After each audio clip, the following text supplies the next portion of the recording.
Galacta is the daughter of Galactus and the brand new season pass coming to Marvel's Snap. And today we're going to be going over 3 spicy decks that you might want to cook up, especially if you're picking up this season pass card, Galacta. And I honestly think you should, because right off the bat, this ability, Chef's Kiss, where each turn the first card you play at another location reveals with +3, which means this season pass card might make unrevealed cards even more powerful. I try to make these decks as beginner friendly as possible, going up to Series 3 with a couple splashes of Series 4 and 5, but I really try not to over include Series 4 and Series 5 cards because, let's be honest, those are really hard to acquire, especially if you're just a normal average player and you don't have a full collection. With that, I'd really appreciate if you guys hit the like button and consider subscribing for more quality Marvel Snap content like this. And with that, let's hop into our first spicy deck. And that's got to be a variation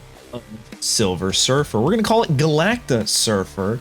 And it's literally your typical Silver Surfer Wong deck list. However, we drop things like Sebastian Shaw to include Galacta here. And we include things like Zabu, because I personally think Zabu fits so nicely in this deck. Also, Psylocke, in case you don't pull that Zabu on turn 1. Zabu on reveal gives all of your 4-cost cards -1, making them 3 if they're still in your deck. If they're in your hand, they're a 4-cost card. What can I say? That means your Wong, your Absorbing Man, and your Galacta become 3 costs, which is pretty good. Now, if you don't pull that, that's fine, whatever. And you have one of these in your hand, specifically Wong or Galacta right here, well, you can play Psylocke turn 2, and then on turn 3, either set up your Wong or go right into your Galacta. Now for Galacta, we're going to talk about their ability in terms of the locations. Let's just pretend we play them in the middle location. And let's pretend we do it actually on turn 3. We get the Psylocke off, we get the Galacta on the board, it's amazing. So now on turn 4, we can play Wong on the left location, and now Wong becomes a 4/5, which is pretty nice. And then the following turn is turn 5. You can play this at the right location, left, it doesn't matter. It's why would you put it at the same location as Wong? You wouldn't, so you go the other location. And now Sarah comes in as a 5/7, and on top of that reduces the cost of all your other cards. So now on turn 6, it's your final turn. You have all these other cards that are reduced by 1 cost, and you can start going crazy. You can start playing things like Brood.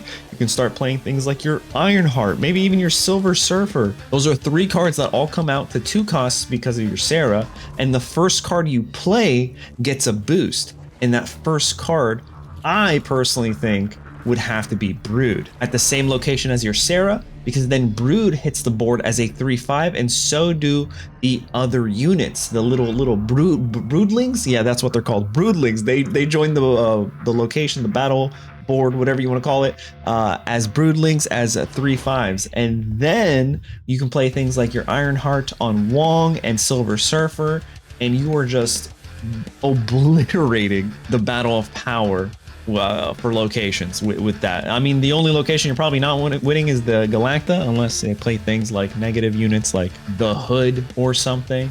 But that's not it. You also have options to go to turn 7s with magic. You could use things like Absorbing Man to get another Brood off, which is pretty nicely. Say you play Brood with Galacta, the bonus effect, and then you play Absorbing Man, and now you're getting a 4/9. Filling up one side of the board. Like, the possibilities are honestly endless. And then we have Odin to reactivate some reveals. All in all, a really strong, solid on reveal deck for Galacta that I imagine is going to see a lot of play. And a lot of these cards are pretty accessible, being Series 3 cards at most. Moving on, let's jump into Galacta Ramp. And this thing is all about increasing your power with cards in your hand, in your deck, everything you can do. And while also disrupting your opponents just a little bit. Let's start with Iceman here. You play this on turn 1. You increase the cost in your opponent's hand by 1. It's pretty nice disruption. Same with this Scorpion. Yeah, Surters.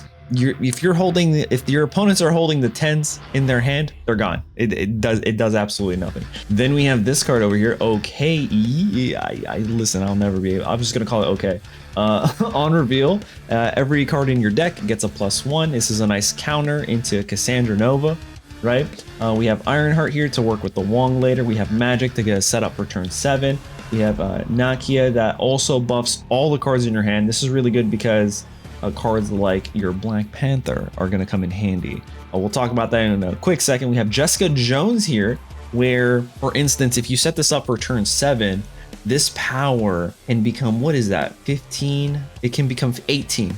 Jessica Jones can hit the board and the following turn become as strong as an 18 power card with Wong and Galacta on the board as well. We have White Tiger that can technically become a 5/4 with Galacta, but also sets up 2 of their 8 power tigers at different locations. But the card that I'm very excited about, the one I really want to talk about, is, let's pretend you set up Magic turn 3. Turn 4, you play your Wong. Turn 4, you play your Galacta at a location. Let's say Magic was at the left location, Galacta's in the middle, and then Wong is in right. So this is turn 5, Wong. Turn 6, you play Black Panther, right? So now this got boosted to, what is that, 4, 5. This got boosted to 8 and doubles to 16. And then by turn 7, oh man, if you had this sequence, you play Arnim Zola where your Wong is. This becomes a 6/3, but it doesn't matter. It pops these 2.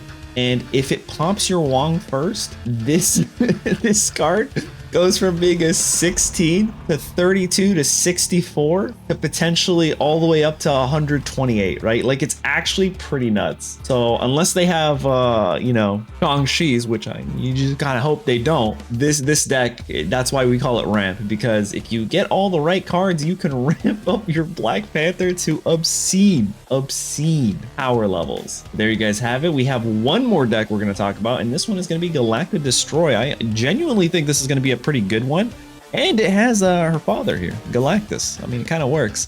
So the idea is you want that extra energy with either X23. When this card is discarded or destroyed, regenerate it at a random location and you get +1 energy the next turn. Or your Electro, where on reveal you increase your energy, max energy, by 1. Honestly, if you get both of them, that's even better. The problem is with this card, the ongoing, you can only play 1 card at a time, right? So you have a couple options for this.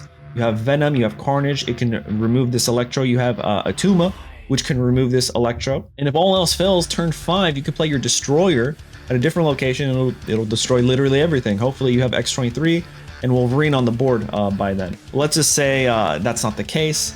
Yeah, let me paint you a beautiful picture here. Let's say you don't get any of these extra energies. All you need is 3 cards and you win the game. I'm just paint you this beautiful picture real quick. X23 turn 1, Wolverine turn 2, turn 3, go crazy, really, it doesn't really matter. Let's do a Killmonger, right?